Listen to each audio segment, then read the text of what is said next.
You know, I love this beach, but I wish there was somebody kite flying today. I just want to feel like what it feels like leaving the beach and be open water. I don't know what it feels like seeing a kite taking us out open water. And I pray someone will say yes to me. I'd like to be hooked onto him. You know, I can dream about what it feels like to be hooked on someone.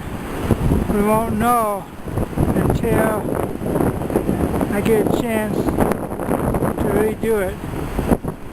So I'd like to have a prayer partner to be behind me. I tell you the truth, I just wish that God will make sure that we won't drown, everything go okay, enough wind to keep the kite up in the air, everything's safety. So I pray for a miracle that one of these days I come out here, I talk to someone, he says yes. I lost my gloves, I had to re-buy them, and we get prepared.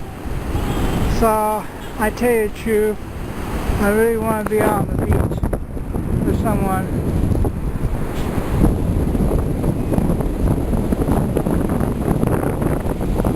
Not today. I know it's not God's fault, but I tell you the truth, I just want to feel the beach in that case. Be with him, be close. I just wish somebody says, yes, I'll take you out of the water.